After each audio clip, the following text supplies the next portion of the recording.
Okay. Well, good morning, everyone.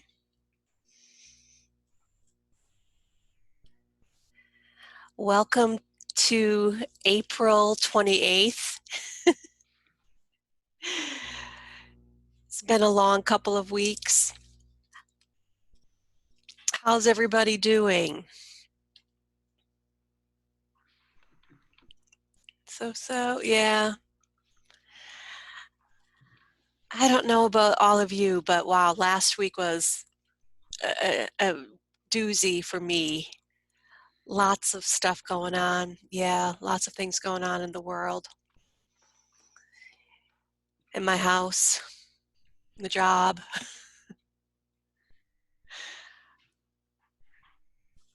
Okay. Well, this morning, we have a little more fluid of an agenda. Um, I had hoped that we would have a public health nurse or somebody from Public Health Sauk County joining us, but they're very busy too. So we will hopefully have somebody from a public health department in one of our counties joining us at a future meeting. Um, to get us started this morning, I just want to send out a reminder that this is the last of our April meetings. Of course, it's April 28th, so it's our last one. This is the last of our scheduled meetings for April. In the early weeks of May, we've got a lot going on in terms of continuing ed for youth services librarians, and it's kind of snuck up on me. So I want to snuck up on me in a good way. I'm excited about it. I want to draw your attention to next week. I'm proposing, in lieu of having a check-in meeting, we're having a webinar next Friday. And that will be presented by Catherine Schoofs from the Delavan Public Library. And Catherine was our presenter who was scheduled for the annual Teen Tween workshop. So she has adapted her presentation for a webinar. And she will be presenting that webinar next Friday, May 8th. And I just looked over her notes for the presentation this morning. She has completely adapted her presentation so that she is giving presentation or program ideas that we can use during this time of social distancing. So I really am recommending that if you're available on Friday, Friday, May 8th at 10 o'clock to connect to that webinar. It's going to be a really great one. Catherine is very engaging and she's really fun, and it's going to be a really great webinar. So that is on Friday, May 8th. And then we have a CCBC Shorts webinar coming up on Wednesday, May 13th. I'm thinking that the week of Wednesday, May 13th, I will start up our check-in meetings again, and we'll see if we need to schedule more throughout May. We're getting a lot of people attending the check-in meetings, so as long as we have a bunch of people attending and it's worthwhile, I'll keep scheduling them and hosting them. Does that sound okay? All right. All right. Super. Great. Well, last week was the last Friday. Curbside service officially started. How's that going? Anybody want to talk about curbside service? What you're experiencing? What your colleagues are experiencing? Hey, Murray, I see you. Please go ahead. Yeah, we started ours right away on Friday. I wasn't in on Friday, but It was fairly crazy. Even the one of the Wausau television stations covered our curbside service, so that was nice publicity. So um, I don't have the numbers in front of me; they're at the office, but I think we served like 90 patrons um, on Friday, and I can't remember the total number of holds. It was in the hundreds. Um, and then I guess Saturday morning was a little crazy as well, but now it's tapered off. And I was in yesterday, and we had hold pickups, but it wasn't anything crazy. And I guess on Friday cars were backed up 2 to 3 deep, but now it's pretty normal. And we do ours is set up where people have to call and pick an hour slot to come and pick up their books. So, and then we're allowing them a week to pick up their books. So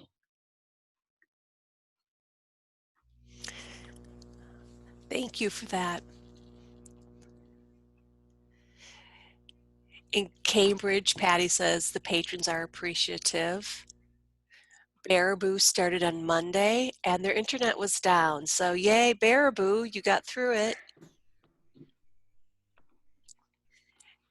Anyone else want to talk about curbside? Carolyn. Um, are are any of the staff having difficulty with the gloves and masks, wearing those when they're pulling materials and taking them out? I have a staff member that found that very difficult. Actually working with the gloves. Yes. Anybody have an answer for Carolyn?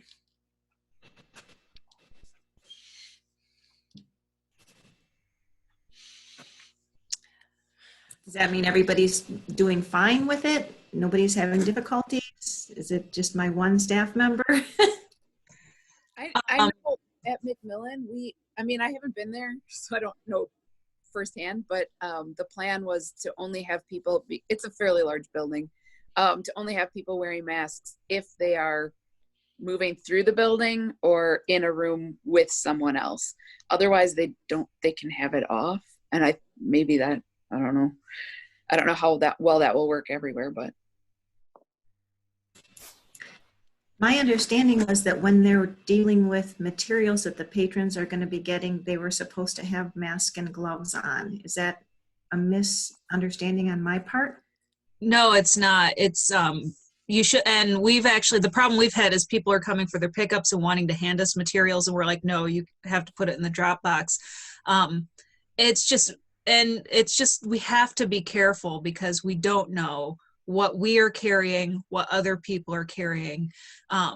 And I know there's been discussion about the gloves because there are people who are wearing gloves all over town, and the virus has actually been seen to be carried on gloves better than on skin that you put alcohol on. So we're actually buying by our doorway where we do the pickups, we are actually putting a dispenser for Purell so that we can just gel in and gel out. It's a lot.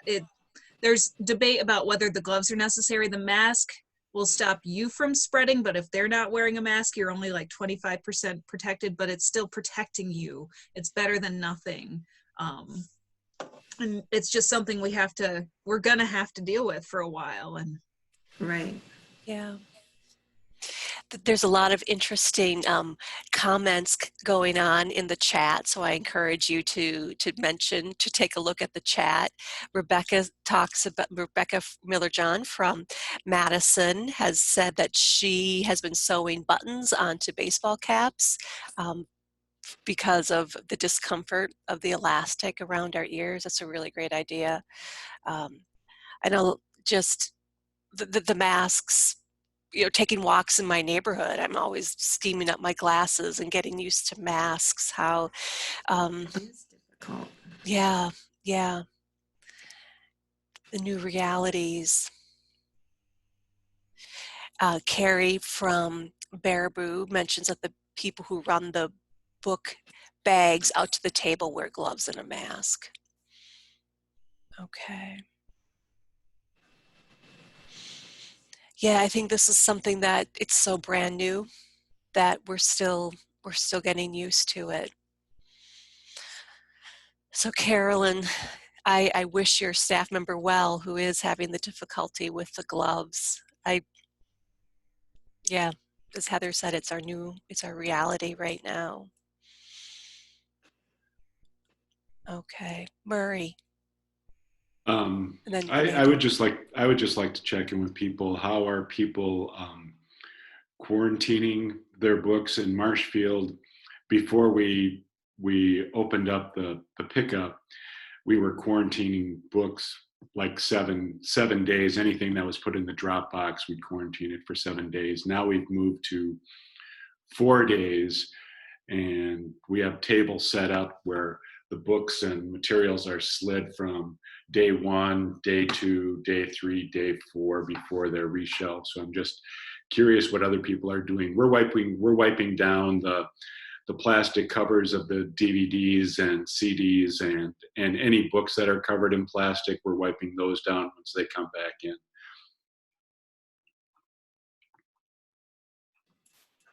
We haven't started yet, but our plan is to set up, we have tables set up exactly like you have, but we were only going to do it for 72 hours. From what I've read, that seems like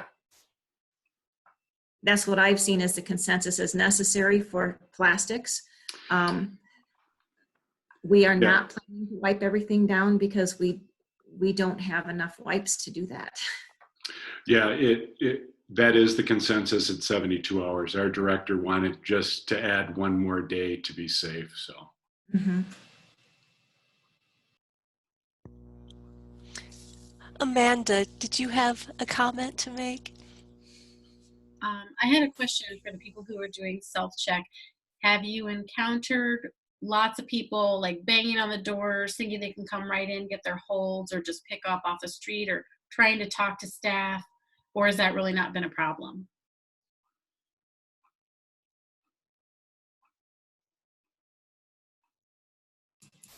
We had people banging on the doors when we had maintenance staff in here on the Friday after it was announced in the news, before it was actually available to be done.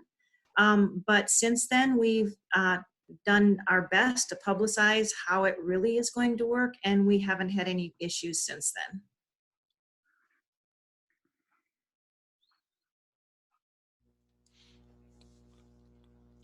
Thank you. I imagine, we're missing our normal routines and our normal stuff, and seeing people who we recognize as community members. Thank you. Okay. Somebody just handed me a couple of orange slices, so I'm happy about that. Is there enough for everybody? There might be. Well, I'll put her to work and have her start peeling a few more oranges for us. All right. Anything else there's a lot of wonderful information in the chat, so feel free to take a look at the chat if you have any other inclinations to learn about what other libraries are doing. I know that the directors of the libraries have been meeting, like we're meeting right now, just to check in and talk about a lot of these procedures and the logistics of what does curbside service look like. I feel like I'm glad to hear, Murray, that you said that things are starting to normalize, whatever normalizing is right now. And I hope that things continue to feel okay or normalize. Okay, so we have a bunch of people on the line here on the chat. I see a baby. Oh, welcome, little baby. Rebecca's baby is here. How nice. The last couple of weeks, we've been talking about summer library program and what it means for this summer. And we're going to continue to talk about it. I see that there are a few people from Madison here, and I'm wondering if, to get our conversation started, one of our Madison colleagues could talk a little bit about your changes, your adaptations that you've made to the summer library program, even before the quarantine started, even before we started going into um, uh, the new plans for 2020. This is a really informal conversation, so feel free to ask questions of our colleagues from Madison, ask questions of each other, but just to get us started on this morning's conversation, if one of you would jump in and talk a little bit about what your plans are for this year and moving forward with the summer library program. Thank you, Sean. Carissa, I'm going to let you speak. I just wanted to say I am here. I'm listening. I'm present. I have my camera off because I'm having like some allergy flaring today and not feeling great, but I am healthy and I'm here. So I'm going to go ahead and let Carissa start to tell our story for us. Thanks, Tammy. I hope you feel better soon, quickly. I know those are no fun. Thank you guys for your interest in hearing about this process. We actually started talking at the end of last summer, early last fall, about rethinking entirely what it is that we do for the summer. We were talking about it and realizing that the people who actually used our summer reading club were generally the population that we call navigators, or even super navigators, people who use the library all the time, whose kids already have lots of reading under their belt. And we didn't feel like we were necessarily reaching the non-readers or reluctant readers in our community, and felt like they were the ones who would really benefit from extra reading encouragement during a summer. And so thinking about how we could revamp our entire program with a really strong equity lens was important to us. And so we put together sort of a team of people who went through a really rigorous process that included local interviews with people, and it included just a lot of reflection on our part about how we could totally mix up our program to make it something that would really be effective for more people. So like I said, we did some surveys. Some were in-person surveys, some were online surveys, some were with populations that we were already reaching, some were with people that were not library users, or that we really had never connected with if they were library users in this particular way before. And what we found out was that lots of people, even people who do use the library regularly, didn't do the summer reading club. This is both adults and kids. That some of them didn't even know that we had a summer reading club or what it was. I think that was really surprising to me to know that there were people who were like, yeah, I use the library all the time. What's a summer reading club? And it was really eye-opening to me. And then we also did some discussions asking people, like, what are your strongest memories around reading? And the vast majority of people, when they responded, talked about things that were relationship-based.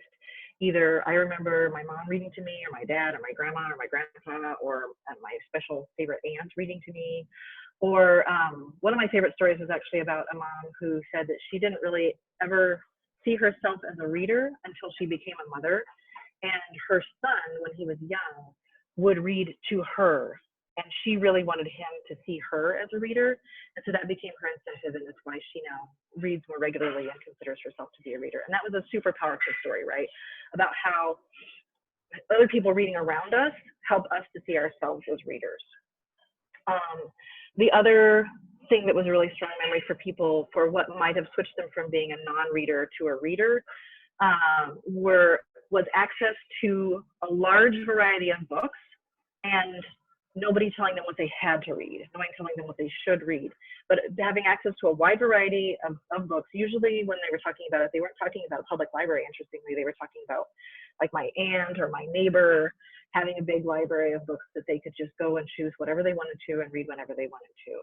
And so we started thinking about those elements. How could we incorporate those more deeply and more authentically into our program?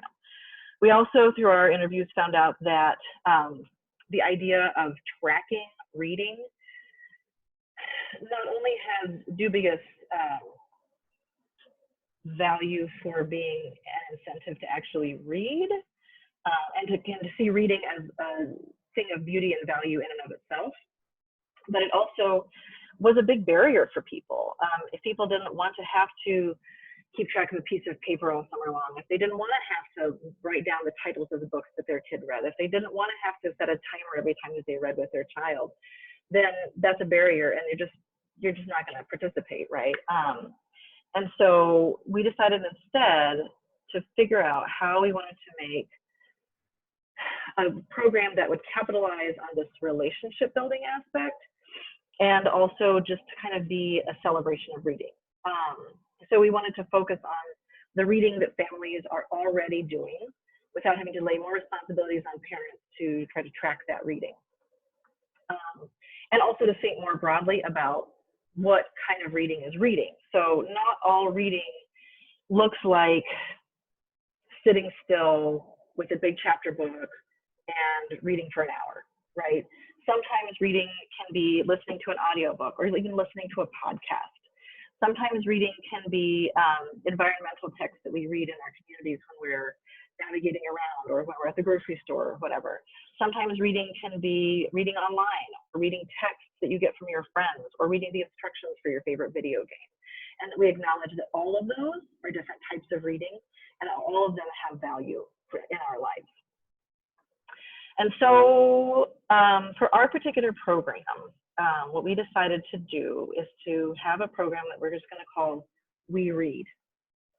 And in this program, people don't even have to register or sign up. They just come in and they say, hey, what's this We Read program? Can you tell us more? And then we give them some materials to support the program. And one of the things that we're creating is a set of images. We hired a local artist to design some images for us that feature some of the different ways we read. For instance, we read at bedtime. We read together. We read outside. And one of the things that we are hoping to make with those images is a page of stickers. And then the idea is that if you come in and you say, I want to be a part of the We Read program, one of the things that we might give you is this sheet of stickers. And if you've got families who are like, but we really need to have incentives and things to work for it, and we really like to track things. Great. Here's this sheet of stickers. And every time that your family, or the first time that your family this summer decides to read together, then you can take this sticker and you can put it on a special sheet of paper that you have at your house to track that type of reading, if that's the thing that makes you excited.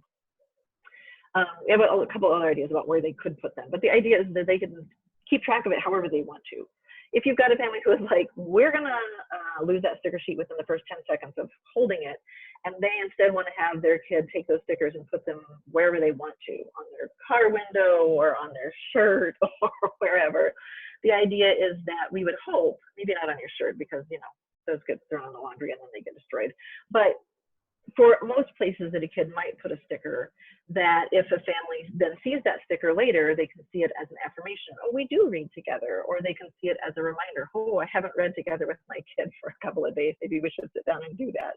Or they can see it just as an affirmation. Oh my gosh, okay, we are doing literacy because we do sometimes read together. And so that is sort of the nuts and bolts of part of the program. The other part, that's the celebration of the reading part. And then the other part is that we really wanted to tap into the like book recommendation part of it, right? So one of the other stories that we heard about relationships that was really strong were people talking about how the reason that they started reading was because a friend of theirs recommended a favorite book. So there was a woman that we talked to who, as a child, did not see herself as a reader at all. And in fact, fact, didn't see herself as a reader until she was an adult working at a daycare center in an infant room. And when the babies were all taking naps, she was kind of bored. And her friend, who was also working in the infant room, was like, "Oh my gosh, have you read this really great series by this author?"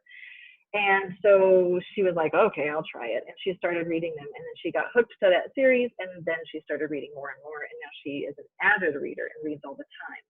And so the thing that really clicked for her was that book recommendation of a favorite book.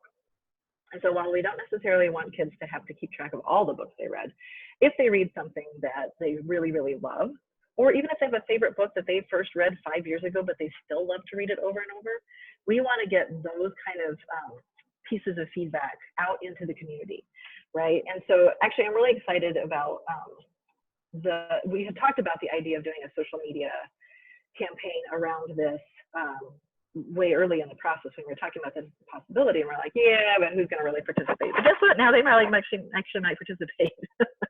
And so the idea would be that maybe you can take a picture of your kid holding their favorite book, or you can take a short Reading Rainbow style video of a kid talking about why they love this book, and then we can share that on social media for the community. So let's see. Rebecca, I think you wanted to chime in on a couple of things. Do you want to step in right now? So I'm joined by my ever-present sidekick right now. This is Felix. I'm still technically on maternity leave, and so my baby is in all my Zoom meetings. So there you go. He will hopefully sleep through because he likes to hear me talk. So one of the other things that we didn't want to lose and that we actually wanted to remove barriers for was to have consistent touch points around positive interactions with children with their librarians around reading. And one of the things that we saw was like, our librarians were like, well, if you get rid of the incentive piece, if you get rid of, we were doing a bingo card and the kids would come in and they would show the squares they completed on the bingo card. They would get them stamped by the librarian, and then the librarian would like give them a shape or something to put on the wall, or they would be able to have a conversation with the child about what they had done to complete that. And that was really, really, really important to our librarians to have those relationship building opportunities with kids. And they were like, if kids aren't signing up for summer reading, or if they're not coming in to check off their incentives, how are we going to have those positive interactions? And what we found out talking to our population is that it was actually a disincentive to have the bingo card, because if you came into the library without your bingo card, you avoided the reference desk, right? You like felt bad about not having your check-in thing, or you lost your check-in thing and you felt weird about going to ask for a new one because you'd already had it. And so we were like, well, how are ways that we can build in positive interactions and relationship building with the librarians, but remove any sort of barriers to feel like you had to have something at home that you remembered to bring in with you everywhere. And the reading recommendation piece was a really, really important way of that. And so what we did is we built a menu of sorts that are different libraries, because we have 9 different libraries in Madison, all with 9 very different personalities and different populations. And we kind of created a menu of things that libraries could choose to do to encourage and interact with their patrons, right? So like every time a child comes into the library, they could get a shape and they could make a recommendation about that, like about a book that they have read, and they could go put it on the wall of the library. We talked about great big posters where it said like my favorite, or like my favorite scary thing to read, or my favorite funny thing to read, or my favorite something thing to read. And kids could either write the answer of their favorite book recommendation on those posters, or they could take a sticky note and they could stick it up on the wall. We decided that we were still going to have a Find It in the library. We have a Find It every year where there's like a Bookie Badger, where the kids have to go find Bookie Badger. And then when they find him, they come up and tell the librarian where he is and they get a prize. And we were planning on keeping that, but we were also going to add the addition that if a library wanted to, they could give a kid a heart sticker, which would be like a in-person like. And so they could go take their heart sticker and they could go stick it on a sticky note of a book that they also would recommend, right? So they were like affirming someone else's recommendation of like, oh, I read that book too, and that's really great. And they could go put it on the wall. And then we also talked about like a selfie station where they could take pictures for the social media campaign with a book that they loved in the library. And that was something that our librarians, if they felt they had the capacity to do, could facilitate. And so we were really trying to think about like, there is a way for you to interact with your librarian every time you come into the library. regardless of if you remembered your incentive program or not. The other thing that we talked about was we really wanted to make sure that we were reaching our target populations with who we were giving free books to. And we recognized that with removing that incentive program, kids would not be working towards getting a book off the prize shelf, because they wouldn't have like those series of steps they had to complete to get the book off the prize shelf. And so one of our decisions was we decided we wanted to have MPL branded We Read tote bags. And that when you come in and quote unquote sign up for summer reading or say that you want to participate with summer reading, you would get your sticker sheet like Carissa was talking about, but you would also get your tote bag that would encourage you to go fill up that tote bag with books from the collection, because you're already at the library, so go fill up your tote bag with books from the collection. But that in certain populations and on our Dream Bus and on our bookmobile, when you signed up to get your tote bag, you would also receive a free book, because those are the children that we really wanted to read. We wanted to make sure that you had reading material at home so that you could read outside, or you could read in a park, or you could read somewhere else, and we were giving you a book. And so our resources and our money and our funds for those 3 books were going to be put towards those populations that we knew didn't have access to them. And we also talked about where we could give away those tote bags in other locations. We have great community partners who do family dinners, like our Lucier Family Center, our Goodman Family Center, our different like age groups that we reach out to do group summer reading. Those would be the groups of children that we were reaching out to with the tote bags and with free books. And there wouldn't be an incentive. It would be like, here is your book. Here's how you can participate in the program. In order to make sure that all of the resources we had were going towards not our Navigator families. Our Navigator families who are in the library they're in the library, they can check out books there. So I think, Carissa, those were the 2 things I wanted to say. Did I miss anything else? I don't think so. Tammy, do you have anyone else you want to add? No, I think you guys covered it. I mean, from my point of view too, I just was really excited about what Rebecca just talked about, in that it seemed that we were always really busy putting sort of doing things that were helping families who already loved reading and already had positive feelings about summer reading club. And we were really it was hard to like stop and think, what about the people who aren't participating? And so from my point of view, I was feeling like this year what we were trying to do is to take off the busyness of the handing out prizes and all of that, so that we could make that part really simple and have staff available to be out in the neighborhoods with the kids who don't like reading, whose parents don't know where the library is, who struggle, and really be more available for that kind of work, which was really important to me and to our organization. Having that strong equity lens was really the motivation for beginning this conversation. Now, what that's actually going to look like now with all the uncertainty about when our libraries will open and all of that, that is, we're focusing on the digital piece right now, and we'll see how that plays out.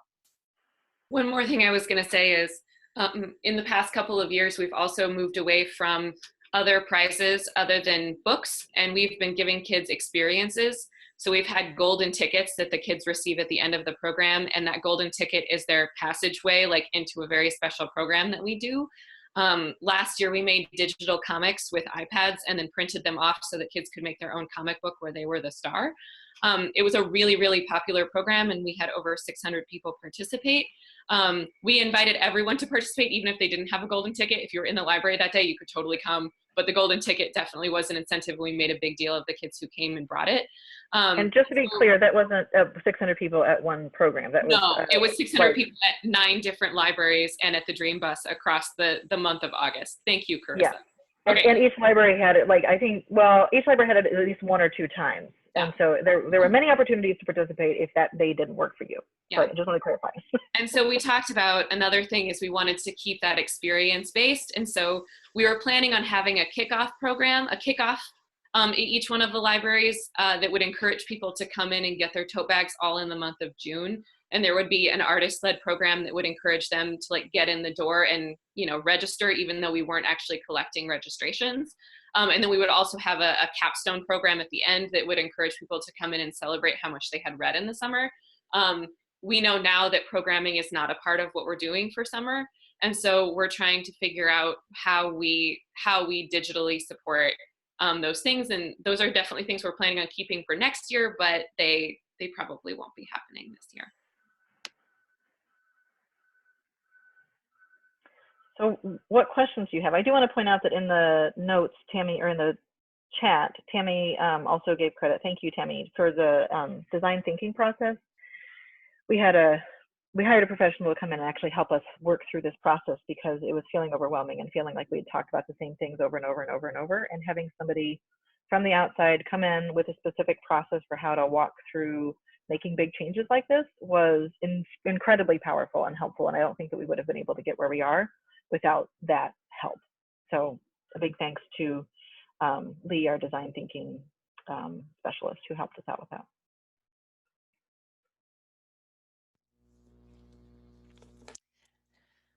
Wow. Who was the design specialist that helped you? Her name was Lee. How do you say her last name? We can forward you the information if you want it, I think. Yeah, something with a V, and we'll send it to you. She works, so the Madison School District has a few people who have been trained at Harvard to do design thinking for the school district. I think one of the projects she had worked on was when they decided to do community schools. She had helped kind of figure that out with the school district. So she was incredibly competent, and really it was helpful to have an outside person who wasn't like emotionally connected to this project, to summer reading, to help us like really to kind of help ask questions like, but why? Why do you say that? Is that how you feel, or is that what you know? Is that what you think you know? Or is that what really is? And then her connection to the school district and understanding sort of another aspect of the project, which is, summer and learning. That was so helpful. I'm super curious to what other questions you guys have.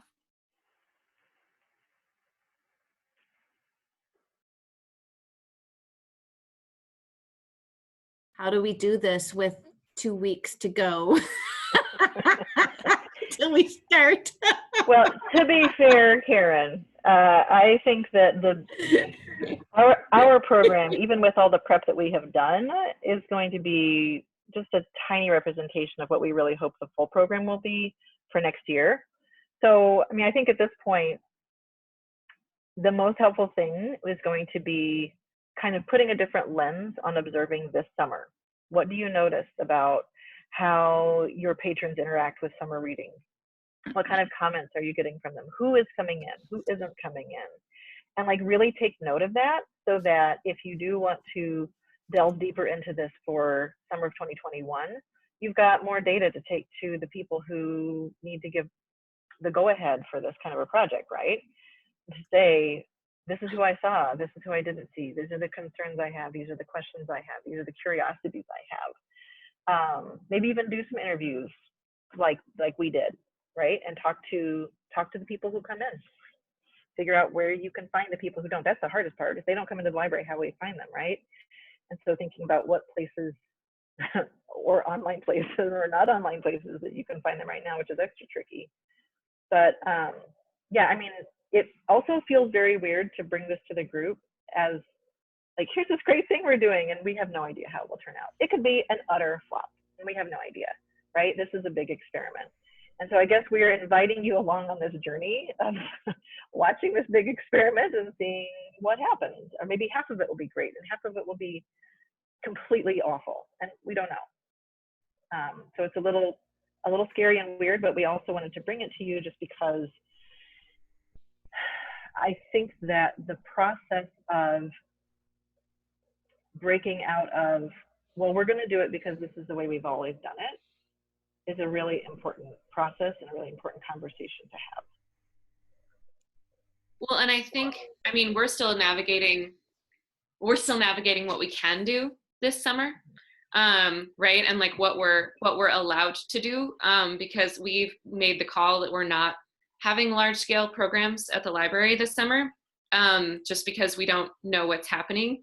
We also don't know like what kind of services we're going to be promoting and we're going to be prioritizing. And so the thing that was the most important to me was the positive interaction and touch point with the librarians. And now possibly we're discouraging interaction with our librarians for health purposes. And so like what are the pieces of this? And this is the conversation we've really been having. Like, what are the pieces of this that we can use this summer? And that we're excited about using this summer so that we can gain some feedback, and know that we have some pieces that we've tried and that we can make changes and move forward with a more streamlined purpose next summer, right? So if we're doing book recommendations, is that because it happens passively in the building and it's a really visual thing? Is that something that we can keep, even though maybe we're not, I don't know, handing out all of the different materials because we don't even know if our companies that we order the materials from are up and running, that we'd be able to get them in time. Right? Is like we already know that we can't get the number of the tote bags that we wanted because of supplies from China. Right? And so like there's a lot of different questions in the air. So we're still figuring out what we can keep too, and we will keep you posted on what that is and how it goes.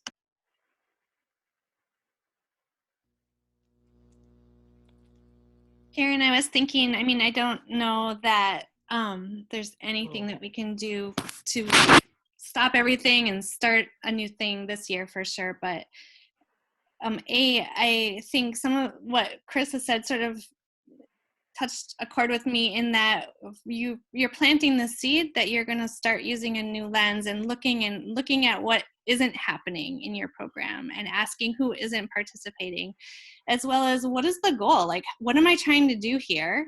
That was really helpful for us. What are we trying to do, and how will we know that we did it, right? So we talked a lot about the summer reading program was to help stop the summer slide. So to help kids who struggle reading, who don't read during the summer, to keep reading. We said that, but that's not what we were actually doing. And so I think that take advantage of this time where you have time to think and ask yourself some questions like that, sort of, who isn't participating? What am I trying to accomplish with this? How do I know that I've accomplished it? What's my story about that? Those are things, and you have the gift of a year to think about it and do something different. Well, and maybe stopping summer slide isn't your library's goal. Maybe your library's goal is just get more kids into the physical library during the summer. Maybe your summer goal is something totally different. Who knows, but really think about what it is and make sure that the program that you're doing is actually addressing that goal. I mean, I think we really had some serious conversations over the course of this whole process about what was our goal. And those are all valid goals, right? But which one is the most important one to you?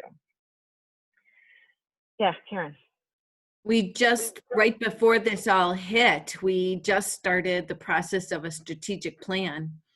And, starting in January, we were supposed to be working on our strategic plan. Yeah. So trying to incorporate this thinking into what we're doing for the different parts of the plan might be something that I can try and do two things with one. Well, and I like, Tammy, I like you have the gift of a year, because can I just say how many years, Rebecca and Tammy and anybody else from MPL that's on this call, how many years have we at the end of summer gone, is this really what we want to do? Maybe we should just totally try something new. And we're like, but we don't have time. We don't have time before we get to next year. Well, guess what? Maybe this year you do have time. Maybe this year you have the space, because your program this year is going to look different. So pay attention to the differences. Pay attention to what stays the same. Pay attention to what changes. See what parts do people complain about? What parts do people miss? Right? What parts are still exciting for people? What keeps bringing them back to the library? Is it the incentives, or is it relationships with you, or is it just the books, or what is it? In part to prioritize that. Okay, I'm going to stop talking unless there's specific questions. Thank you very much for listening, and I appreciate you letting us take the time out of this meeting to talk about this exciting and wild new endeavor. There was one other thing I was going to add, Carissa, what you just said, and that was thinking about our assumptions. So one of the many things that drove us cuckoo in previous years is that I think there are 36 elementaries. I don't know how many there are in Madison, but some huge number. And every year we took months and months and months to try to coordinate a librarian visit to each elementary school to talk about summer reading program. And it literally months to connect with the schools, to organize with the teachers, to figure out how to get all the kids into the gym on a certain day. And it was incredibly time consuming, but we just knew, we were so sure that that was very important. And then we went and interviewed a whole bunch of fourth graders and a whole bunch of second graders, and in front of their librarians, and asked them like what they knew about the summer reading program, and none of them could tell us anything. And their librarians were so embarrassed that they were like, don't tell Miss Holly that the kids don't remember her coming. Don't tell Miss Carissa that the kids don't remember summer reading, because I know that you work so hard on it. And they were so upset that the kids didn't, no inclination, no understanding at all. They remembered that the librarians came and did something funny and talked about something, but they could not tell you that it was a summer reading program, and they could not tell you where their library was and where they needed to pick up their materials. And it was both heartbreaking and also relevant, like, oh, we were like, okay, so maybe we should be reaching out to parents. We should be putting things in PTO newsletters. We should be going to family nights. We should be, because our kids were not the ones who were getting themselves involved. It was so heartbreaking and so informative. Tammy, thank you for saying that. Yeah.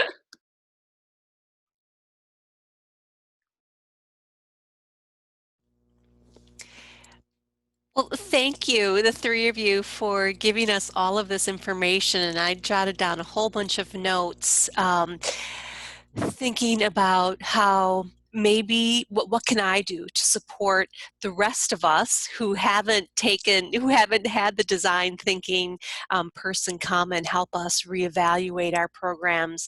Maybe I put a whole lot of time and energy into supporting libraries during the summer, right? Helping you get what you need.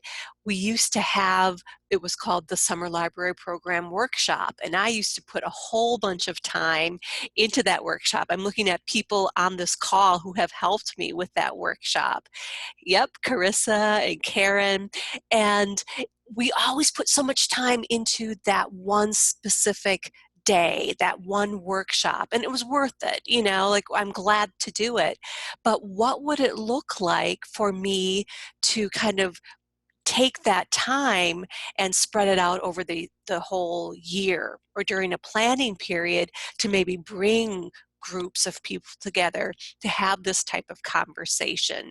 Maybe there's something that I can do. I can look for a grant to bring in a design thinking consultant and help groups of us think about new ways to plan, new ways to offer a summer library program. So this is something that makes me very excited from a system point of view, that this is a big part of my job. And we know that it's a big part of all of the jobs that we have. But what can we do together to address some of the questions that our Madison colleagues brought up? Karen, yeah. Well, and I don't know, I mean, a lot of what they were talking about was building relationships, the kids with the librarians, and so meeting together like that helps us to build relationships with each other. But we're all so busy that meeting like this on Zoom, where it takes me 2 minutes to turn my computer on, and I don't have to spend 20 minutes, 30 minutes to drive over to the meeting. And some of you have to drive an hour to attend the meeting. So having more frequent meetings like this saves us gas money and a lot of time. Yeah, I think I was picking up on that. I was reading everybody's minds because this is working really well. We're figuring out that we can share a lot of information and that we're learning a lot through this medium. So I will look into that. That is something that is coming out of this time for me, is that this is the type of project that I can completely help you support. I can help facilitate that. So I'm excited about it. So Carissa in the chat has said that this is one of the things that I'm realizing is that we really are starting to look at our sacred cows, right? And one of a sacred cow in our profession is the themed summer library program, and that is something that at Madison Public Library that they really are. They've gotten rid of the theme. And that's what the whole program has always been built on, right? So it's reevaluating and rethinking everything that we've known, which it's a bit painful to do some of that work. And if we're doing it together, we can figure some of this stuff out. Heather Kent from McFarland has been thinking about going away from the CSLP theme for that reason. We barely use the theme as it is. Sean, Dawn, yep, go ahead. I'm just wondering too, if this is about building relationships, I know a lot of libraries have gone to like a year-round program. That would be the perfect thing to do for a year-round program. Because I mean, you don't want to build up a relationship during the summer and then just let it fizzle. So maybe this is an opportunity to extend that into a full year program, and not really a program as much as just a way of thinking. You know, your community is going to hopefully, you know, you're getting more people involved in the community and just making it like just a part of their everyday lives year round. Carrie, you hit the nail on the head. We actually have tried to stop using the term summer reading and think about using We Read as a campaign that we're doing year round. And one of the other things that we said is like, it's all about relationship building. And we didn't want to be overly ambitious in our first year, but so many of the things we talked about are things that level up for adults as well. So the ability to give book recommendations, the ability to have a place to post book recommendations, to give feedback on other people's recommendations in the library itself, the ability to hand out tote bags. And for adults, we said they probably don't want stickers, but we could give them a branded We Read MPL car magnet, and it could go on their car, and we would have an advertisement all over the city of everyone else supporting the library stuck on their car. And it would be a year-round thing that you participate in. We also talked about several of the things like the We Read Outside or We Read on the Go was one of them, were ways that we could actually invite other city agencies to be a part of it. So We Read on the Go could go on our local buses and our bus systems. We Read Outside could be on yard signs in the park and work with parks. And it would be a way for us to do some cross-coordination with other city agencies, which is something we're really being encouraged to do. And so there's a lot of different ways that we have thought about this moving forward, that it becomes like almost like we talked about it, almost like a public health campaign that we're seeing a lot of right now around literacy in Madison, and all the different ways that we can tie different touch points in to really support and encourage that we are a community of readers, and that the library is kind of spearheading that.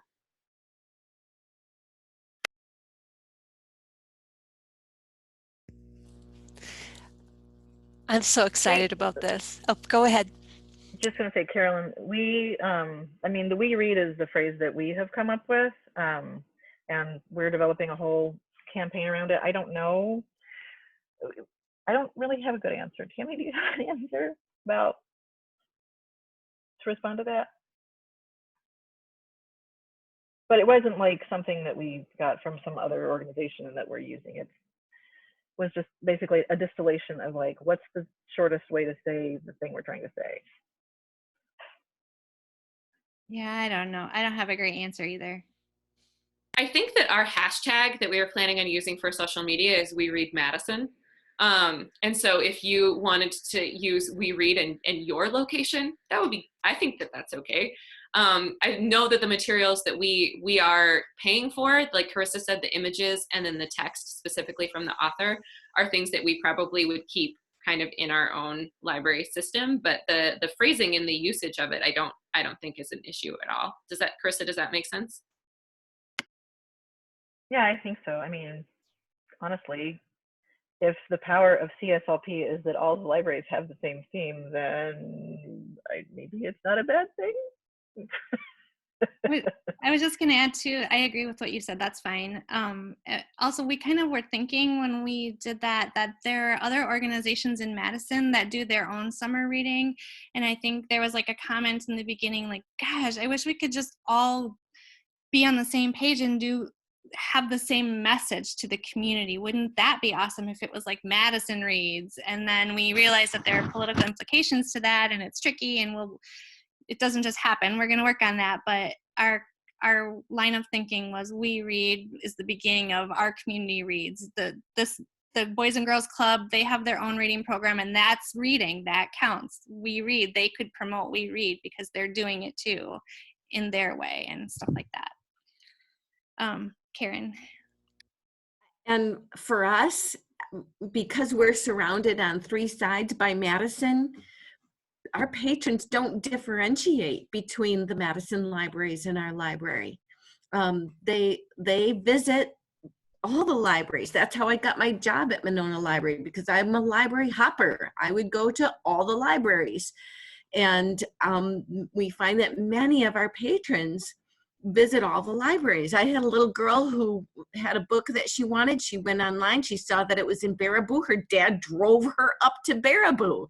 They will go where they want to go. So having a reading program that gives a sense of community, well, who's your community? Your community is everybody who's visiting libraries, and everybody who doesn't know that they should be visiting libraries, and everybody who never heard of a library. It's everyone. And so all of those people, they drive around, they shop here, they shop there, they'll come into the Monona Library and they'll be from some prairie, and they'll just be, well, I was driving by this way on my way from Westtown, so I thought I'd stop in, so why not think about sharing that idea of a community campaign? And we're talking a lot about Dane County and the Madison area in general, because that's where our presenters came from this morning. But I think that using language like We Read, or using language that is appropriate for your community, if We Read isn't, quite right, that you're providing examples of how this can be done in communities that are outside of Madison and Dane County, in communities that are different sizes too.